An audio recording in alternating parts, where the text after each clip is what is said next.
pessoal do canal História e Geografia, tudo bem com vocês? Bom, sal então. No vídeo de hoje, agora a geografia começou. Pois é, a geografia começou. E também a outra parte não era assim bem geografia, a outra parte era mais história, mas pronto, não. Quer dizer, é história presente, mas agora isto aqui já é geografia. Então, deixa o like, subscreve aqui no canal e bora! Os receamentos e a evolução da população. O que é um receamento? Porque são importantes. Para conhecer a população de um país, os governos fazem inquéritos de 10 em 10 anos, designados por censos. Ou receamentos. Pergunta-se quantas pessoas compõem o agrado familiar, a idade, o género, o nível de instrução, a profissão e as características da habitação. Todas estas informações são muito importantes porque permitem conhecer o número de habitantes do país, as suas condições de vida e prever a sua evolução. Assim, consegue-se tomar medidas que vão ao encontro das necessidades da população, procurando-se o seu bem-estar. A divisão do território em diferentes áreas, distritos, concelhos e NUT também contribuem para uma aplicação mais eficaz das medidas dos governantes. Como tem evoluído a população portuguesa? A população absoluta de um país corresponde ao número dos seus habitantes de um determinado momento. O primeiro receamento que se fez em Portugal foi em 1964. Desde aí, a população de Portugal foi evoluindo de forma irregular. Entre 1970 e 1980, aumentou muito, mas anteriormente, 1970, tinha diminuído. Em 2011, éramos cerca de 10 milhões. Pronto, era cerca de 10 milhões.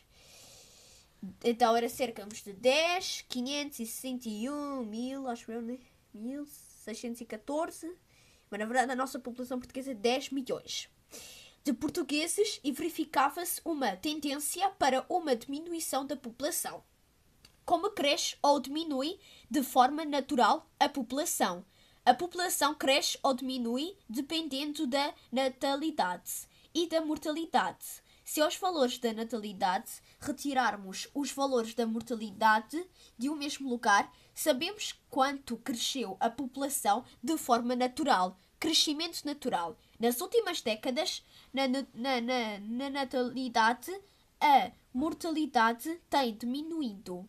Estudar até mais tarde, dedicar muito tempo ao trabalho ou mesmo a falta dele ou de apoios à educação das crianças são algumas das razões que justificam a diminuição da natalidade. A mortalidade tem baixado, sobretudo devido à melhoria das condições de vida e à evolução da medicina. Os movimentos da população. O que caracteriza a imigração dos nossos dias? Nos nossos dias, os portugueses continuam a imigrar. Contudo, a imigração é diferente daquela que se praticava no século anterior. O número de portugueses que decidiu sair de Portugal e ir viver para outro país foi aumentando a partir do ano de 2000. A crise económica que afetou o país e a falta de empregos foram as principais razões que levaram muitos portugueses, sobretudo jovens e com estudos superiores, a emigrar. Os principais países de destinos são da Europa, como o Reino Unido, a Suíça, a França e a Alemanha, ou de África, sobretudo Angola. A saída destes imigrantes tem consequências para o país. Num primeiro momento, pode contribuir para esbater os problemas da crise económica, porque diminuem o número de desempregados, na verdade. Por outro lado, Portugal perde profissionais altamente qualificados que seriam importantes para o desenvolvimento do país. Quem são os imigrantes? O que os atrai a Portugal? Portugal passou também a ser um país de imigrantes. Vêm sobretudo de países de língua portuguesa, como Brasil, Angola e Cabo Verde. Contudo, também chegam imigrantes da China e de outros países da Europa de Leste. Vêm atraídos pelo emprego, principalmente nas áreas de comércio e da restauração. O clima, a segurança e as condições de vida são também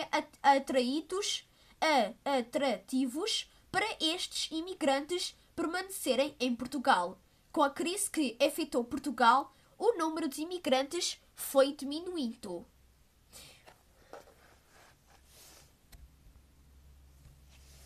O que é o saldo imigratório? Em suma, a população cresceu ou diminuiu dependendo não só da natalidade e da mortalidade, mas também da relação entre o número de imigrantes e imigrantes, ou seja, o saldo migratório. Nos nossos dias, o número de imigrantes é superior ao número de imigrantes. A distribuição da população. Como se distribuiu a população em Portugal? Há áreas com maior concentração de população ou elevada densidade populacional e outras com menor. As regiões com maior densidade populacional localizam-se no litoral, destacando-se as grandes regiões do Porto e de Lisboa. No interior, no Alentejo e no Algarve, há menor densidade populacional. Nos arquipélagos da Madeira e dos Açores, sucede o mesmo. É no litoral que se registra a maior densidade populacional.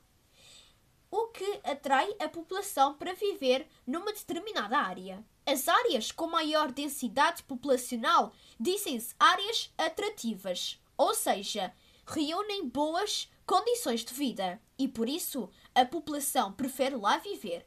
Clima imenso, solos férteis para a agricultura, postos de trabalho, melhores condições de transporte e vias de comunicação, mais escolas, hospitais e espaços de lazer.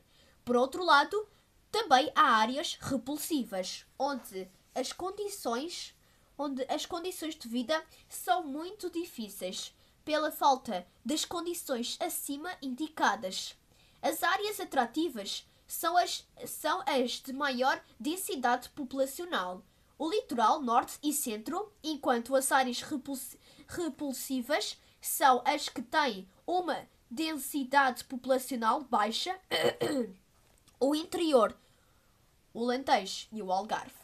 Que se distingue as áreas rurais das áreas urbanas. As áreas com menor densidade populacional serão geralmente áreas rurais, onde se trabalha sobretudo na agricultura, na criação de gado e na exploração florestal e no artesanato. O ritmo de vida é calmo e não há grande oferta de ocupação dos tempos livres. As áreas com maior densidade populacional são ligeiramente áreas, na verdade, urbanas. Onde as indústrias e os serviços ocupam a maior parte da população. O ritmo de vida é muito acelerado e há uma grande variedade de atividades para ocupar os tempos livres. Cinemas, teatros, exposições, discotecas, ginásios. Assim, muitos portugueses optaram por deixar o campo e foram viver para as cidades. Exódio rural. Desta forma, a taxa de urbanização cresceu, sobretudo nas áreas do Porto e de Lisboa. A evolução da população por grupos etários. A população divide-se em 3 grupos etários, ou grupos de idades: os jovens, pessoas com menos de 15 anos, os adultos e os idosos, pessoas com 65 anos ou mais. Têm evoluído os grupos etários? Em Portugal, o número de jovens tem vindo a diminuir ao mesmo tempo que o número de idosos tem aumentado. Este fato ocorre porque a natalidade e a mortalidade têm diminuído. O grupo de adultos é maior, mas também começa a ser afetado pela falta de jovens, pois no futuro haverá também menos adultos. Por isso, dizemos que a população portuguesa começa a registrar um duplo envelhecimento. O que é a esperança média de vida? Como tem evoluído? A esperança média de vida é maior nas mulheres do que nos homens. Em Portugal, a esperança média de vida tem aumentado devido à melhoria das condições de vida, refletindo o desenvolvimento do país. Há mais higiene, melhor habitação e alimentação e melhores cuidados de saúde. No entanto, o duplo envelhecimento, como consequência de diminuição de taxa da natalidade e da taxa mortalidade, tem trazido algumas consequências. Ok, pessoal, depois continuo no próximo vídeo.